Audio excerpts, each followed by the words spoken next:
அனைவருக்கும் வணக்கம். இன்னைக்கு முட்டைக்கோஸ் பொரியல் தான் பண்ண போகிறேன். என்னடா முட்டைக்கோஸ் பொரியல் பண்ணுறாங்கன்னு சொல்லி நினைக்காதீங்க.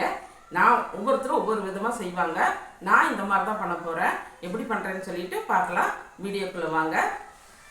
ஒரு வடைச்சட்டி வச்சு எண்ணெய் ஊற்றி எண்ணெய் காஞ்ச பின்னாடி கடுகு போட்டு கடுகு பொரிஞ்ச பின்னாடி ஒரு 1.5 ஸ்பூனு கடலைப்பருப்பும் ஒரு 1.5 ஸ்பூனு வெள்ளை உளுந்து சேர்த்து, ஏன் இது அதிகமாக சேர்த்தோம்னா இது நல்லா பொரிஞ்சு காயோடு சேர்த்து சாப்பிடும்போது சூப்பராக இருக்கும். அதனால தான் கொஞ்சம் அதிகமாக சேர்த்துட்டு 2 பெரிய வெங்காயம் 2-3 பச்சை மிளகா கருவேப்பிலையும் சேர்த்து நல்லா வதக்கி விட்டுட்டு நம்ம கட் பண்ணி கழுவி வச்ச கோஸை சேர்த்துக்கலாம். கோஸை முடிஞ்ச அளவுக்கு எவ்வளோ பொடிசாக கட் பண்ண முடியுமோ அந்த அளவுக்கு பொடிசாக கட் பண்ணி சேர்த்துக்கலாம்.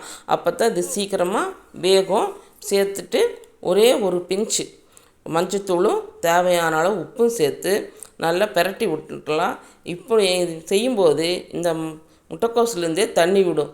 இந்த முட்டைக்கோஸ்லேருந்து விடுற தண்ணியே இதுக்கு சரியாக இருக்கும். நீங்கள் ஒரு 5 நிமிஷம் தட்டு போட்டு அடுப்பை சிம்மில் வச்சு மூடி வச்சுருங்க.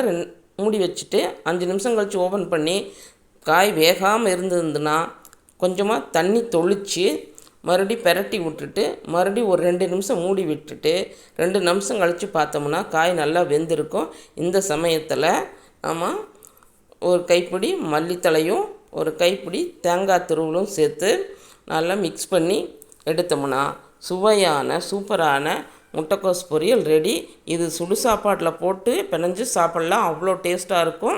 சாம்பார் சாதத்துக்கோ சைட் டிஷ்ஷாக வச்சுக்கலாம். ரச சாப்பாடு, தயிர் சாப்பாடு எல்லாத்துக்கும் சூப்பராக இருக்கும். நீங்கள் இது மாதிரி ஒரு தடவை செஞ்சு பாருங்கள்.